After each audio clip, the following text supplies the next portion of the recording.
नमस्कार दर्शक, यहाँलाई स्वागत छ। समस्या विषयको कुरा गर्नको लागि आज उपस्थित भइसकेको छौँ र यहाँलाई अगाडि फ्रेममा देखिसक्नु भएको छ राजनीतिक विश्लेषक, युवा नेता र समाजसेवी पुण्य गौतम। पुण्य सर, नमस्कार हजुर।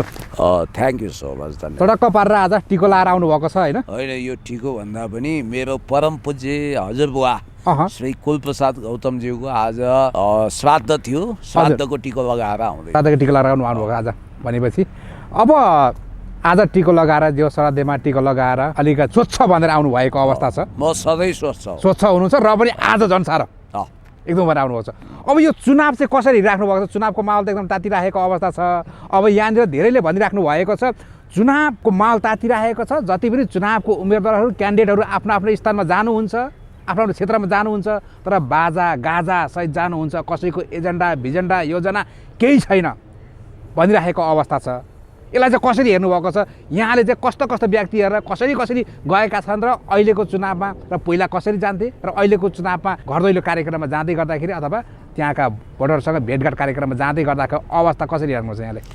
हिजो सर्वोच्च अदालतले तत्काल पेशी नतोकेर अब हुनसक्छ यो सन्देश दियो कि चुनाव अगाडि यो मुद्दाको कुनै सुनवाई हुँदैन या फैसला हुँदैन, आदेश आउँदैन, संसद पुनर्स्थापनाको सम्भावना टर्यो भनेर कर्पोरेट ठुला मिडियाले लेखे पनि अदालतले चाहँदाखेरि 28 गते उसले साधारण तारिक दिएको छ। 30 गते पेशी राखेर लगातार बहस हुँदाखेरि संसद बिउताउनु पनि सक्छ। यो चाहिँ झिनो सम्भावनाको कुरा हो। अर्को साम्पाङको भोट माग्ने तरिका नि यहाँ छुट्टै देखियो कि उहाँ भोट माग्दै हिँडिराख्नु भएको थियो। हिँड्दै गर्दाखेरि उहाँले भन्नुभएको थियो त्यहाँनिर धेरैजना त्यहाँनिर स्थानीयहरूले त्यहाँवासीहरूले क्वेसन गर्दै गर्दाखेरि हेर्नुहोस् तपाईँहरूले जे भने भन्नुहोस्, तपाईँले भोट दिए पनि दिनुहोस्, नदिए पनि नदिनुहोस्, तर म चोरलाई चोरै भन्छु, फटालाई फटै भन्छु त्यो राम्रो भन्दै उहाँले हिँड्नु भएको थियो कि उहाँले। राम्रो हेर्नुहोस्, भोट माग्नको लागि उहाँ एउटा लामिछाने भन्ने कुन चाहिँ रासपाको मैले त चिन्या नि छैन। त्यो भुइँमा टाउको नै फुटौला चाहिँ ठोकाएर लम्पसार परेर लतारिँदै हिँडेको थियो। भोटको लागि यति पतित हुने प्रवृत्ति पनि ठिक होइन। आत्मविश्वास राख्नुहोस् न। यो चटाइ बगुद्रीमा बसेर देश जनता विकास समृद्धिको लागि योगदान गर्दै देशलाई बलियो बनाउन म हिँडिरहेको छु। जनता रूपी जनार्दन रूपी भगवान रूपी जनताले मलाई सम्मान गरून् भन्ने होइन। जनता रूपी भगवान रूपी जनताको म सेवा गर्छु, त्यसकारण मलाई मेवा दिनुहोस् भनेको होइन। त्यो हर्क साम्पाङले अमूल्य मतदान गर्ने तपाईँहरूको विवेकको कुरा हो। मैले राम्रो काम गरेको छु, मलाई भोट दिनुहोस्, बस यति भन्ने हो। त्यहाँभन्दा बढी लम्पसार परेर फाइदै छैन। र हर्क साम्पाङको जस्तो आत्मविश्वास देखिनुपर्छ। हुन त उहाँ विरुद्ध धुवाँधार अभियान चलाएका छन्। तपाईँलाई एउटा हर्क साम्पाङको विरुद्ध हर्क साम्पाङलाई हराउनको लागि हराउनको लागि अब उहाँलाई त हराउन त्यो सम्भव उहाँको टिमलाई सर्वनाश गर्न, डिजास्टर गर्न। एकजना अहिले खुबै भिडियो भाइरल बनाएका छन् उमा राईको। उमा बहिनीको विषयमा मेरो भनाइ के हो भने, हुन त त्यसो त उमा राई श्रम संस्कृतिमा आउनु अगाडि नै जेनजी मुभमेन्टमा हिँडेको, तर एउटा कुरा त उनले स्वीकारेकी छिन्, जलाउँदै हिँडेका छौँ आदि इत्यादि भनेर होइन। त्यसकारण अब हुनसक्छ त्यहाँ हर्क साम्पाङ भने त असाध्यै पवित्र व्यक्ति हो नि। सके हर्क साम्पाङले उनलाई कारवाही गरेर रूपान्तरण नभएसम्म थानको लगाउने, रिजर्भ पुलमा राख्ने होइन, जगेडामा राख्ने, नभए उमाले आफैले बुद्धिमानी भएर राजीनामा दिनु बेस्ट हुन्छ भन्ने मेरो कुरा उमाले हो। अरू पार्टीले गरेन। अरू पार्टी त जेनजीको नाउँमा देश जलाउन हिँडेकै हुन् नि। अरू पार्टीलाई त भन्ने नि होइन। उनीहरू त दस्ता नै त्यही हो। त्यो हो भनेदेखि, त्यो सत्य हो भनेदेखि उहाँले पनि बोलिराख्नु भएको छ। हर्क साम्पाङले पनि बोलिराख्नु भएको छ। त्यो सत्य नै हो भनेदेखि हर्क साम्पाङले त्यस्तो पार्टीलाई व्यक्तिलाई कहाँ राख्नुहुन्छ होला त? उहाँले भन्नुभएको छ बालेन शाहदेखि लिएर विभिन्न व्यक्तिहरूलाई यस्ता देश जलाउने, देश जलिराख्दाखेरि हाँस्ने, एकचोटि बाहिर ननिस्किने, भित्र कालो चस्मा लाएर बस्ने, देश जल्दाखेरि त्यत्रो जेनजीहरू मरिराख्दाखेरि एकचोटि पनि नआउने व्यक्तिले देशको चलाउँछन् भनेर बारम्बार उहाँले चाहिँ भनिराख्नु भएको छ। मेरो कुरो करणी र कथनी एउटै छ। उहाँले पहिला मित्र परिवारको सम्बन्धमा जे गर्नुभयो, जस्तो एमसिसीको कट्टर समर्थक रहेछन् नि त मित्र, त्यसकारण मित्र परिवारलाई कारवाही गर्छु भन्नुभएको थियो, गर्नु। हजुर, अब हाम्रो देवराजजी विश्वक्रान्तिजीलाई पार्टीबाट सस्पेन्ड गर्नुभएको छ। उहाँले जे भन्नुभयो त्यो गर्नुभएको छ। त्यसकारण अर्को एक व्यक्ति पनि माओवादीसँग सघन संवादमा छन्। र उनी त अब फलाना तिलाना ढिस्काना नै जित्छन् भनेर अरू अरू पार्टीको प्रचारमा छन्। तिनीमा पनि कुनै पनि समय पार्टीले कारबाही गरेर निकालिदियो भने आश्चर्य मान्नु पर्दैन। मेरो भित्री सूचना गहन सूचना यही छ। त्यसैले मैले भन्न खोजेको कुरा के भने यो त हामीले एउटा सानो उदाहरण दिएको हर्क साम्पाङ ट्रान्सपरेन्ट हुनुहुन्छ, जिम्मेवार हुनुहुन्छ भनेर, र उहाँले लेख्नु भएको छ त हर्क साम्पाङले देशलाई तबाह बनाउने विदेशीको एजेन्ट बनेर देशलाई सिद्धाउन आउनेलाई भोट हाल्नु हुँदैन, यिनीहरू त अपराधी हुन्, यिनीहरूलाई बरु थुनामा राख्नुपर्छ भनेर भनिरहनु भएको छ। हो, दल पनि दुधले धोएका छैनन्, तर रूपान्तरणको गुन्जाइस छ, उनीहरू जनताको बिचमा त छन् नि। त्यसैले मेरो भनाइ के हो भने भालेन शाह तेस्रो स्थानको लागि प्रतिस्पर्धा गर्ने हो। समीर तामाङसँग दोस्रो स्थानमा आउँदैछन् होइन, समीर तामाङ दोस्रो स्थानमा समीर तामाङ आउँदैछन्। लगभग अब चुनाव हुन्छ भन्ने मुडमा मान्छे गइसके। चुनाव त चुनाव, तर यो काहीँ नभएको जात्रा हाँडी गाउँमा भने जस्तो तिल्के मिल्के झिल्के ऐरे गैरे भैरे नथु खैरे कुडा घरघर झार पत्कर नक्कली झक्कली सबै खाले ट्यापे मुन्द्रे भित्तीको माउसुरीको पुच्छर खाने टाइपका मान्छेहरू अहिले चुनावी दौडमा छन्। र उनीहरूलाई के उटुटी छ भने संसदमा पुगौँ, मन्त्री हौँ, ठुलै पद खाउँ, प्रधानमन्त्री पनि भइजाउँ भन्ने छ।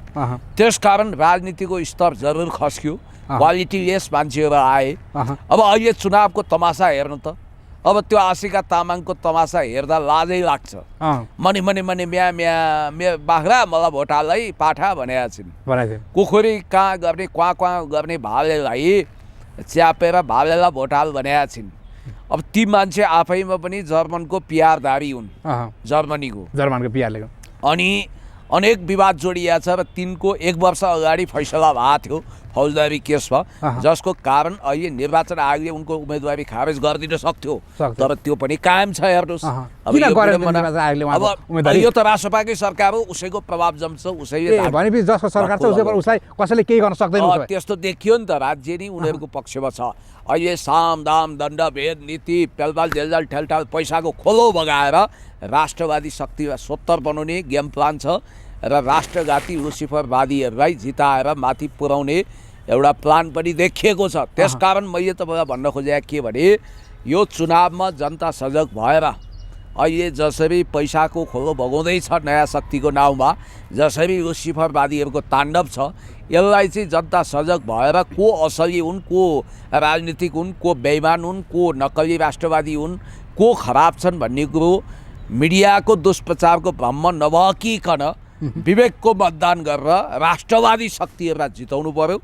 राष्ट्रघाती अपराधी देश जलाउनेहरू जो देश चलाउनै सक्दैनन् तिनीहरूलाई जिताएर आफ्नो घोडामा आफै बन्चर हाल्नु हुँदैन। खास गरी विदेशमा रहेका भाइ बहिनीहरू, दाजुभाइ दिदीबहिनीलाई म यो भन्न चाहन्छु कि प्लिज विवेकको मतदान तपाईँको परिवारबाट होस्। तपाईँ त्यहाँबाट फोन लगाएर दबाब दिएर हामी पैसा पठाउँदैनौँ भनेर घोर्क्याउने काम बन्द गर्नुहोस्। किनभने तपाईँको जसरी कसैलाई मन पराउने स्वतन्त्रता छ, त्यसै गरी तपाईँको बुवा आमा दाजुभाइ दिदीबहिनीको पनि कसैलाई भोट हाल्ने इच्छा हुन्छ, मन हुन्छ।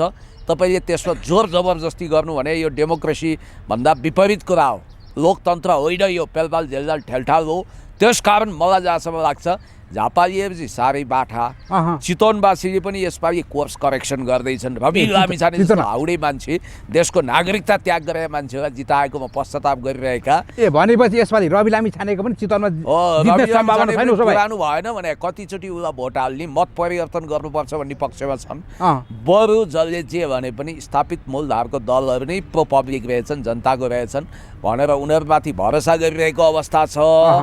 चितवनमा पनि मत बदल्लान्। झापामा चाहिँ अनौठो हुँदैछ, किनभने भनिन्छ झापाका मान्छे सबभन्दा तीक्ष्ण बाठा सचेत छन् र उनीहरूले बाहिरबाट गनगन खनखन गर्ने दिमाग चाट्ने केटाकेटीहरूलाई हुन्छ बाबु हुन्छ, तैँले जहाँ भन्छस् फरकै जाँदैन, हुन्छ नानी तैँले भनेकै ठाउँ भोट दाग्ने हो, भोट हाल्ने हो भन्छन्।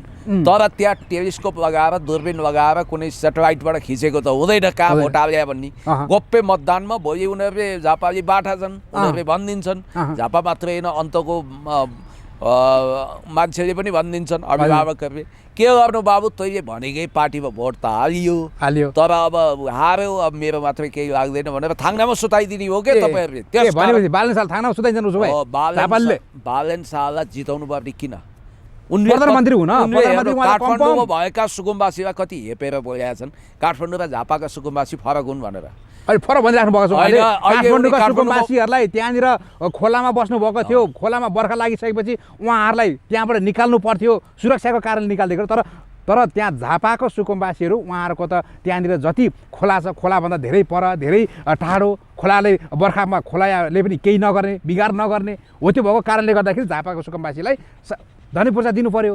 यहाँका त सुरक्षाको कारणले गर्दाखेरि हटाउनु परेको भन्नुहुन्थ्यो। प्रदेश सरकार सेतो हात्ती जस्तो बनेको बेलामा पनि प्रदेशको पक्षमा बालेन दरखर उभिएर यी राजावादी भन्नेहरू चाहिँ बालेनलाई निजीकरण गर्न खोजिरहेको थियो। अहिले लोपा खुवाइरहेछन्। उनी धर्मनिरपेक्षता संहिता गणतन्त्रको पक्षमै छु भनेर आइरहेका छन्। किनभने अमेरिकी लाइनको मान्छे, इन्डियन लाइनको मान्छे कहिले पनि यता परम्परागत भ्यालुहरूमा अडिँदैन। परिवर्तनको नाउँमा उसले विदेशी एजेन्डाको भारी बोकेरै हिँड्छ। त्यसो त गणतन्त्र अहिलेको सत्य हो। मैले भन्न खोजेँ प्रदेश सरकारको गज्याङगुजुङको विषयमा बालेन शाह टसको मस भएका छैनन्, त्यसलाई सुधार्नुपर्छ भन्ने उनको मत पनि रहेन। अर्को तपाईँलाई म भन्छु, हर्क साम्बाङज्यूले एउटा भिडियो खिच्नु भएको छ। त्यहाँ चाहिँ उनले कुन चाहिँ मिडिया हो कि कसको क्यामराम्यानको क्यामेरा समातेर त्यहाँ फुटेजै गायब गरिदिने, डिलिट गरिदिने प्रयत्न गरेका रहेछन्। महाराजको त यस्तो चाल छ भनेर हर्क साम्बाङज्यूले पनि त्यो त उहाँले चुनाव जितेर आइसकेपछि यो त नेपाल हिमालय टेलिभिजनको उहाँनिर चाहिँ होइन नयाँ भिडियो छ झापाकै। झापाकै तपाईँ हेर्नुहोस् हर्क साम्बाङज्यूको स्ट्याटसमा गएर।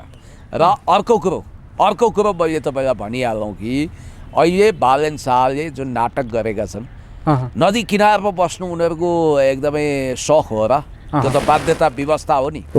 अनि उनी झापामा चुनाव लड्दैछन्। भोलि चुनाव इनकेस चमत्कारै भएर प्रलय भएर जिते भने त त्यहाँ उनले खेद्ने नै हो। उनी गरिब विरोधी हुन्, सुकुम्बासी विरोधी हुन्। गीत पो गाउँछन् त रामेशको पाइरेसी चोरचार गरेर, गाई त बाँध्यो ढोङ्ग्रोमा मोही छैन गरिबको चमेली बोल्दिने कोही छैन भन्छन्। गरिबलाई नि जातो पिसेझै पिस्छन्। म नेपाल हाँसेको हेर्न चाहन्छु भन्छन्, नेपाललाई बर्बाद बनाउँछन्। यिनको डबल स्ट्यान्डर्ड हो। झापामा गएर यो पापाखानी गरी नाटकै गर्नु पर्दैन। झापाले बुझिसकेका छन् तपाईँ गरिब सुकुम्बासीहरूलाई खेद्ने, देश जलाउन योगदान गर्ने मान्छे हो तपाईँ। भ्लादिमिर जेलेन्स्कीको नयाँ अवतार हो। अब बालेन शाहले जेनजी मुभमेन्टको क्रममा त्यसको ओनरसिप लिएर, हुन त हेर्नुहोस् रासपाले हामीलाई सजिलो बनाइदियो 7 बुँदाले। त्यहाँ रवि लामिछाने र बालेनको बिचमा भएको सम्झौतामा जेनजी मुभमेन्टमा भएका यावत घटनाक्रमको अखण्डत्व वा स्वामित्व ओनरसिप लिएको छ भन्ने बित्तिकै त्यहाँ भएका आगजनी हिंसा सबैको स्वामित्व लिएको हुनाले भोलि शक्तिशाली राष्ट्रवादी सरकार आइसकेपछि उनीहरूको विषयमा रवि लामिछाने जसले जेल तोड्न ठुलो भूमिका खेलेका छन्, देशको नागरिकतै त्याग्ने, अहिले त इन्डिया भ्रमणमा पनि जाँदैछन्, त्यो विषयमा पनि आउँदैछु। दिल्लीमा गएर दिल्लीको बिल्ली बन्ने उनको सौख छ होइन। त्यसकारण नयाँ मुल्लाले बढी प्याज खान्छ। अहिले चुनावको बेलामा दिल्ली जाने भाउ त किन चलाउनु पर्यो? हो, यही बालेन शाह र रवि लामिछाने, यी दुई खतरनाक दुई दारीहरू, यी दुई दारीको कालो छायाबाट देशलाई मुक्त गर्नु पर्यो। खतरनाक यी दुई दारीहरूको हल जोडीले नेपाललाई ध्वस्त नष्ट भ्रष्ट बनाउन सक्छ, लुसिफरको अखडा बनाउन सक्छ।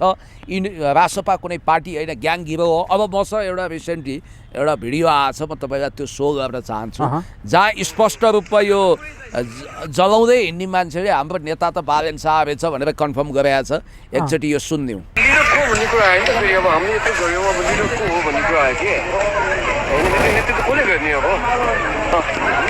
बालेन शाह नै हो।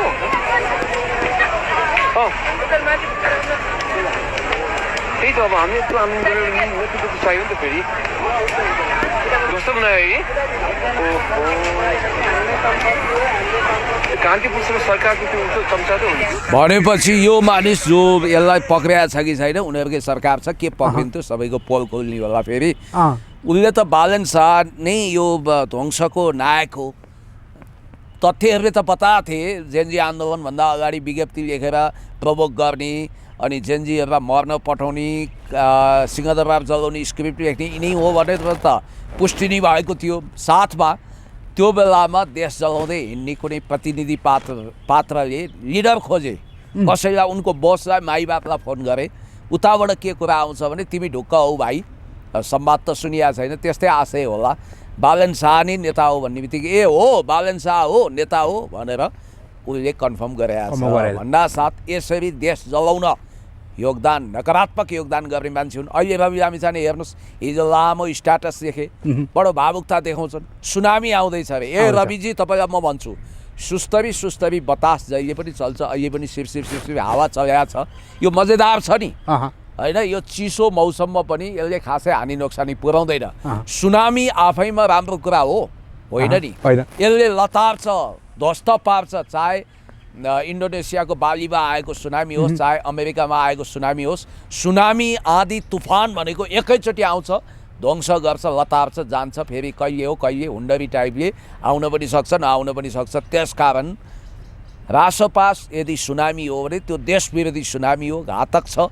नेपालको राजनीतिक समुद्रमा उठेको यो सुनामीलाई देखि होसियार, र उनले हिजो हुन त चेतावनी पनि दिएका छन् संसद पुनर्स्थापना नहोस् भनेर। अब उनीहरूको चाहना नै त्यही हो। तर हेर्नुहोस्, मैले अघि पनि तपाईँलाई भने कि 28 गते साधारण तारिक राखेको छ, ठुलो मिडियाले लबिङ गरिरहेछ। अब त फागुन 21 गते यता सुनवाई नै हुन सक्दैन, पेशी नै चढ्दैन भनेर यो झुटो कुरा हो। काङ्ग्रेसको भ्यालिडिटीको विषयमा पूर्णवाद आधिकारिक हो कि गगन भन्ने कुरोको पेशी पनि एकसाथ चढ्न सक्छ, किनभने 30 गते पेशी चढाएर लगातार 7-8 दिन 10 दिन मजाले बहस गऱ्यो भने एमिकस क्युरी नराखे पनि फास्ट ट्र्याकबाट फैसला दिन सक्छ अदालतले। तर सम्भावना चाहिँ कम भयो, किनभने यदि यो सेटिङमा चलेको छ भने त्यो खतरनाक छ। अब न्यायाधीशलाई पनि ज्यानको धम्की दिए आदि इत्यादि भन्ने कुरो त प्रधान न्यायाधीशकै मुखारबिन्दबाट आएको छ। त्यसैले मैले भनेको झापामा पापा खान गएका बालेन शाहलाई जिताउनु पर्ने केही आधार देखिँदैन। फेरि चलाक गगन थापाले केपी शर्मा ओलीज्यू छ भित्रबाट एउटा सेटिङ गर्न खोजेको बुझियो। त्यो भनेको के भने अमरेश कुमार सिंह विरुद्ध सर्राइबा एमालेका कमजोर क्यान्डिडेट दिएको भन्ने हिसाबले, हुन त शक्तिशाली नै छ एमालेको क्यान्डिडेट, त्यहाँ गगनलाई एमाले सहयोग गरौँ र झापामा चाहिँ केपी ओलीलाई आफूले सहयोग गर्ने हिसाबले गगन अगाडि बढेको भन्ने सुनिएको छ। जे होस्, बालेनले हार्नै पर्छ। बालेन देशको लागि खतरनाक छन्। बालेनमा अपरिपक्वता छ, राजा महाराजा शैली छ। मैले तपाईँलाई भनिहालेँ, त्यो क्यामेरा खोसेर त्यहाँ फुटेजहरू डिलिट गर्न लगाउँदै थियो। हर्क साम्बाङज्यूले त्यो स्ट्याटस पनि सेयर गर्नुभएको छ, त्यो फुटेज पनि। तपाईँ स्पष्ट हुनुहोस्। अब चुनाव जित्नुपर्ने व्यक्ति केपी शर्मा ओलीज्यू नै हो, यसमा कुनै हिचकिचाहट गर्नु पर्दैन। किनभने बिआरआईको सम्झौता गर्ने, देशलाई राष्ट्रियताको जगमा हिँडाउने, ठुला विकास परियोजना ब्रेक थ्रु गर्ने त केपी शर्मा ओलीज्यू नै हो। उहाँको आवश्यकता अहिले पनि छ। त्यसैले मैले भन्न खोजेँ, जसरी धरानमा हर्क साम्पाङ सबभन्दा बलियो क्यान्डिडेट हो, त्यसै गरी झापामा पनि बलियो क्यान्डिडेट केपी शर्मा ओलीज्यू नै हो र हुनुपर्छ। मेरो स्पष्ट मान्यता छ, बालेन शाहले हार्नै पर्छ। त्यसो त यहाँ के रहेछ भने तपाईँलाई अलिकति एस्ट्रोलोजिकल कुरा गरौँ। अब बालेन शाहको अहिले मलाई जन्ममिति समय प्राप्त हो, तदअनुसार उनको 8औं स्थानमा चन्द्रमा रहेछ। तर 8औं स्थानको चन्द्रमालाई सुपर राजयोग भनेर मिसइन्टरप्रिटेसन नगर्नु होला तपाईँहरूले, कृपया होइन। र उनको अहिले योगिनी दशामा सिद्धा चलेको रहेछ बालेन शाहलाई। बृहस्पतिभित्र शुक्रको अन्तर्दशा छ। त्यसो हुँदा एउटा कुरा चाहिँ मैले स्वीकार्नुपर्छ, 2047 साल चैत्र 14 गते बिहान 6 बजे जन्मिएका, अरू ज्योतिषीलाई पनि रेफरेन्स हुन्छ, के अरे साँझ 6 बजे जन्मिएका, याद गर्नुहोस् है। 2047 साल चैत्र 14 गते बेलुका 6 बजे जन्मिएको बालेन शाहको कुण्डली मसँग छ। हामीले व्याख्या गर्दाखेरि कुण्डली अनुसार उनको अहिले ठिकै समय चलेको छ, राम्रै समय चलेको छ। तर केपी शर्मा ओलीज्यूको पनि कम्ती पावरफुल कुण्डली छैन। मलाई चाहिँ केपी शर्मा ओलीज्यूको कुण्डली बाहिर ल्याउने अनुमति नहुनाले म भन्दिनँ होइन। बालेन शाहको भन्दा राम्रो, बालेन शाहको भन्दा कम छैन। ल, समय कुण्डली त समग्रमा केपी शर्मा ओलीकै राम्रो, त्यही भएर 4-4 प्राइम मिनिस्टर हुनु। अहिलेको केपी शर्मा ओलीज्यूको पनि समय पावरफुल छ। त्यसकारण अब ग्रह दशा आदि इत्यादिले साथ दियो भनेर बालेन मक्ख नपरे हुन्छ। अहिले खराब कुण्डली चलेको भनेको रवि लामिछानेको, एकदम खराब। अहिले उहाँको सङ्कट चलिरहेछ योगिनी दशामा, उहाँलाई गाह्रो छ। सम्भवतः उहाँ चुनाव अगाडि नै यदि बालेन शाहको सेटिङ अनुसार, किनभने बालेन शाहको योजना दाउपेच भनेर त तपाईँले देखिहाल्नुभयो। रवि लामिछानेलाई सकेसम्म चुनाव अगाडि नै गिरफ्तार हुन् भन्ने स्वर्णिम वागले जो घातक छन्, स्वर्णिम वागले त दोहोरो रोल खेल्दैछन्। एकातिर दिल्ली पठाएर बदनाम पनि गर्ने, दिल्लीको बिल्ली बनाउने। अहिले दिल्ली किन जानु पर्यो रवि लामिछाने भन्दा उनको हैसियत र भ्यालु भनेको अन्तर्राष्ट्रिय साम्राज्यवादी पावर सेन्टरको नजरमा आँप चुसिसकेपछिको कोया हो। कोयालाई कसैले माया गर्छ फ्याँकिदिन्छ। अब कोया उम्रिएर आँप बन्यो भने बेग्लै कुरा हो होइन, त्यो बेग्लै कुरा हो, त्यो कम सम्भावना हुन्छ। जसरी कुनै प्ले बोय छविको मान्छेले नयाँ नयाँ गर्लफ्रेन्ड राख्ने सोख भएको मान्छेले पुरानो गर्लफ्रेन्ड सँग बोर हुँदै गएपछि नयाँ गर्लफ्रेन्ड खोज्छ, नयाँ गर्लफ्रेन्ड प्राप्त गरिसकेपछि पुरानो गर्लफ्रेन्डलाई ब्लक लिस्टमा राख्छ, उसलाई बिर्सिन खोज्छ। त्यसै गरी रवि लामिछाने भने पनि आँप चुसेर फ्याँक्न खोजिएको कोया वा पुरानो गर्लफ्रेन्ड जस्तै हो। नयाँ लुसिफर ग्रुपमा बालनको जन्म भइसक्यो। अब हेर्नुहोस्, दिल्लीका बिल्लीहरूको न्याउ न्याउ बढी सुनिया छ। हिजो अरूलाई आरोप लगाउँथे, आज किन इन्डिया जानु पर्यो रवि लामिछाने? तपाईँले इन्डिया जानु पर्यो भन्दै गर्दाखेरि नि तपाईँकै भनाइअनुसार हेर्ने हो भनेदेखि त रवि लामिछाने आफ्नो त उसले पार्टीको सभापति भएको कारणले आफ्नो शौचालय होइन भनेपछि रवि लामिछानेलाई कसरी हुन्छ सकाउनको लागि मेटाउनको लागि सुनिश्चित तरिकाले पार्टीबाटै पठाउँदैछ उसो भए के भन्न खोज्नु भएको तपाईँले? बेचुवाको जस्तो हो। गगन थापा सर सेटिङमा बसेका स्वर्णिम वाग्लेले रवि लामिछानेलाई उल्टो बाटो हिँडाउन खोजिरहेछन्। रवि लामिछानेलाई काँधमा बोके जसरी सिद्धाउन खोजेको। स्वर्णिम वाग्ले डरलाग्दो मान्छे हो। उनको श्रीमतीको नागरिकताको स्ट्याटस के छ? नेपाली छ। किन उनी देखाउँदैनन्? उनका सन्तान कहाँ छन्? किन सो गर्दैनन्? उनको श्रीमती के वैदिक सनातनी हुन्? कुन धर्ममा छन्? यो कुरा स्वर्णिमले भन्नु पर्दैन। स्वर्णिम वाग्ले, डाक्टर बाबुराम भट्टराई, यिनीहरू भनेको एउटा मिसनमा प्रयोग भएका मान्छे हुन्, खतरनाक छन्। अब स्वर्णिम त थपमा टपरटुइया पनि छन्, राजनीतिमा कुनै योगदान छैन। उनी अन्तर्राष्ट्रिय मुद्रा कोषमा वर्ल्ड ब्याङ्कको एजेन्ट पनि हुन्, एमसिसीको दलाल हुन्। त्यही भएर राष्ट्रपति बाबुराम बनाउने, बालेन्द्र सिंहदरबारमा लाने योजना अन्तर्गत रविको राजनीतिक त सिद्धाउनु पर्यो। अब सकेसम्म चुनाव लड्नु अगाडि नै उनलाई सिद्ध्याइदिने रवि लामिछानेलाई, किनभने अहिले राजधानी दुरुपयोग सम्बन्धी, पासपोर्ट दुरुपयोग सम्बन्धी मुद्दा त्यतिकै बिउजिया छैन। सकेसम्म त्यो गर्ने होइन। चुनाव जित्ने अवस्था भयो भने त संसदीय दलको नेता दाबी छोड्दैनन्। सायद अब अदालती केसको कारण 90% जेल जाने कुरोमा रवि पनि ढुक्क छन्। त्यो भइसकेपछि एकैचोटि बालेन त्यति दुर्बुद्धि छैनन्। रविको चाहना बालेनलाई झापाबाटै हराइदिने। हेर्नुहोस् है, अन्तर्घात गरेर हुन्छ कि के गरेर हुन्छ, पार्टीबाट अन्तर्घात गरेर हराउने नरहे बाँस नबजे बाँस। गिरिजाप्रसाद कोइराला जस्तो दिग्गज नेताले त कृष्णप्रसाद जस्तो सन्त नेतालाई अन्तर्घात गरेर हरायो भने यिनी त राजनीतिमा मूल्य मान्यता इथिक्स केही नभएका लाबर पाँडेहरूले त जे पनि गर्छन्। यी खतरनाक दुई दारीको बिचको चाउरे पिरती दुश्मनीमा गएर टुङ्गिने अनिवार्य छ। र अर्को कुरो म तपाईँलाई भन्दैछु कि बालन शाहको हिसाबले उनी संसदीय दलको नेता बन्न त राष्ट्रसभा कब्जा गर्नु पर्यो। राष्ट्रसभाको कार्यवाहक सभापति वा सभापति हुनु पर्यो, नत्र त्यसको विधानले चेक छ। त्यसको विधानमा स्पष्ट रूपमा राष्ट्रसभाको संसदीय दलको नेता बन्नको लागि पार्टी सभापति हुनुपर्ने भन्ने प्रावधान छ, वैधानिक प्रावधान हुनाले रवि लामिछाने बाहिर हुँदा त सम्भव छैन। त्यसकारण कि त रवि लामिछाने हार्नु पर्यो कि उनलाई जेल पठाउनु पर्यो। अहिले बालन शाहभन्दा अलिक रवि लामिछाने सेफ जोनमा होलान्। र अर्को कुरो पनि म तपाईँलाई गर्छु, यिनीहरूले देश विरुद्ध खेलबेल गर्दा कुनै कसर बाँकी राखेनन्। अब राजनीति भने कस्तो हो भने एकछिन शान्त भएर मेरो कुरो सुन्नुहोस् है, यसको भावार्थ गहिरो छ। राजनीतिमा को आउने, पत्रकारितामा को आउने, को मान्छे डक्टर हुने, को इन्जिनियर हुने, को शिक्षक हुने, हरेकको लिमिटेसन छ नि। पत्रकार को हुने? जो सूचनामा पहुँच राख्छ, जसको क्षमता छ, लेभल छ, पत्रकारिता सम्बन्धी अध्ययन छ। म अरू पेसा अरू व्यवसायमा जान्न, म सफल असफल जे हुँ, यो मेरो तपस्या हो भन्नेहरू पत्रकारितामा आए भने होला केही समय उनीहरू भाइरल नहोलान्, चर्चित नहोलान्, कालान्तरसम्म टिकेर गरी खान्छन् र उनीहरूको इतिहास अमर रहन्छ। जसरी मदनमणि दीक्षित महान साहित्यकार, महान पत्रकार, गोपालदास श्रेष्ठ होइन, किशोर नेपाल, हरि अधिकारी भने जस्तै उहाँहरूको एउटा इतिहास रहेको हुन्छ। नयाँ पुस्तामा तपाईँहरू हुनुहुन्छ, तपाईँहरूले एउटा डिग्निटी देखाउनु पर्यो, त्यसपछि पत्रकार हुन्छ।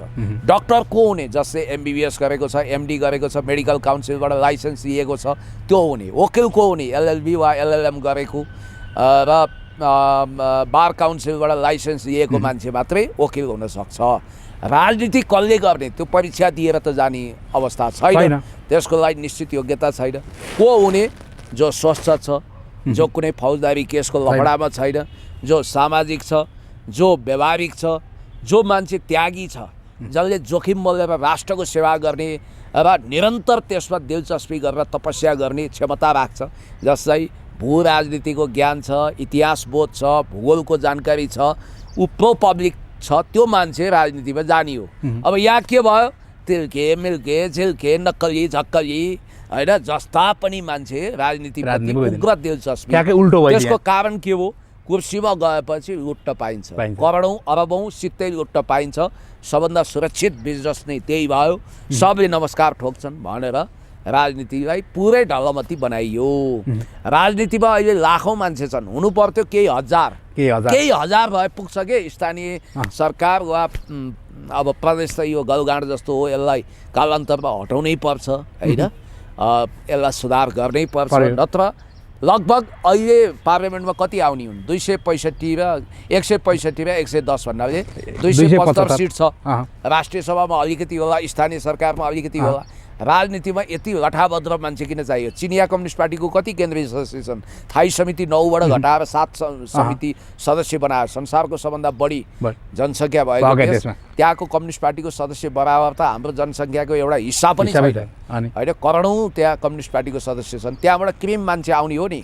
हो राजनीतिमा पनि क्रिम बोनाफाइड हामी जस्ता मान्छे, समाज सेवा गर्ने मान्छे आउनुपर्छ। राजनीतिमा लाग्दा के हुनुपर्छ भने उसले पैसा कमाउन सक्दैन हेर्नुहोस् है, उसको ज्यानको जोखिम हुनसक्छ। जस्तो कि अब्राहम लिङ्कनको भयो, उसले जिन्दगीभरि आफू जस्तो छ त्यही अवस्था कबल गर्नुपर्ने हुनसक्छ। अब यहाँ के छ भने फास्ट ट्र्याकबाट राजनीतिमा आउने, हामी यस्तै त हो नि ब्रो भन्ने, अनि राजनीतिमा आउने, राजनीतिको जिरो नलेज, भू राजनीति थाहा छैन, हाउडे तरिकाले आछ, अनि त्यसपछि भरे त देश बर्बाद बनाउने हो, जसको पनि एजेन्ट बन्न सक्छ। उसले जनतालाई पनि बर्बाद बनाउने हो। त्यही भएर नेपालको राजनीति भाँडियो। नेपालको राजनीतिमा क्वालिटी लेस मान्छेहरू आए। अब बालेन शाह, तपाईँ क्यान यु इमेजिन, बालेन जस्तो मान्छेलाई तपाईँले प्रधानमन्त्रीको एउटा सिम्बोलिक आइकन मान्दा बालेनको आकृति कस्तो छ? योभन्दा अगाडिको भिडियो हेर्नु त, अहिले त बुवाको क्रिया बस्नु परे हुनाले उसले त्यो कपाल सपाल काटे, नत्र चुल्टो बाटेको थियो, कानमा कुण्डल टल्किन्छ, टप टल्किन्छ। अनि त्यसपछि उहाँ के अरे चुनावमा भोट माग्दै हिँड्दा पनि गाडीमै सवार हुन्छ महाराजको। अनि एकजना बुढो बाबैले सोधेछन्, तपाईँको चुनाव चिन्ह के भने? चुनाव चिन्ह भने तपाईँको चिना के छ भने सुनेछन् क्या अरे? वृष राशि भने होइन, त्यो भाइरल भइरहेछ। त्यसकारण वृष राशि त वृषै राशि हो, बाबाडै आउँछ उनको नाम।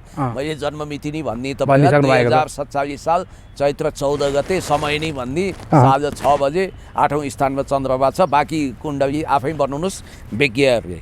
अब जहाँसम्म बालेन जस्तो मान्छे, उनी वास्तवमै मेयर पनि असफल किन भयो भने उनी मेयरको लागि लायकै थिएनन्। उनी असफल मेयर हुन्, बजेट फ्रिज भयो। उनी लायक मान्छे भनेको वडा अध्यक्षको लागि हो वा इन्जिनियरिङ फिल्डको लागि। इन्जिनियरिङ फिल्डमा अब फेरि अर्को गुरु बालेन गफ दिइरहेको थियो नि, म त विदेशमा खपत हुने जनशक्ति देशको मायाले गइनँ, मैले लाखौँ लाख कमाउँथेँ भनेर। ए बालेनजी धेरै नभन्नुहोस्, तपाईँ C ग्रेडमा पास भयो, तपाईँको सर्टिफिकेट पनि हामीले हेरिसक्यो, सबै इन्टरनेटमा भाइरल छ अहिले तपाईँको। भन्नासाथ हर्क साम्पाङमा राजनीतिक क्वालिटी कहाँबाट देखियो भने उनी प्रो पब्लिक छन्, माटोको सुगन्ध सुँगेका छन्, देशभक्त छन्, इथिक्समा छन्। केही कुरा त सुधार गर्नु पर्ला होइन सबैले। तपाईँले भने जस्तै पर्छ। उहाँ लङ्ग्रेसको घोडा हो। तपाईँलाई यति दाबी गर्छु, तपाईँको यी काला काला क्यामेरामा यो एकदमै रङ्गीन दृश्य कैद गरेर राख्नुहोस्। इभन गगन थापा पनि अबको 10 वर्षभित्र न नेपालको राजनीतिमा रवि लामिछाने रहन्छन्, न बालेन शाह रहन्छन्, न कुनै स्वर्णिम वाग्ले रहन्छन्, न बाबुराम भट्टराई पनि अब अस्तौनी सूर्य हो, न उनी रहन्छन्।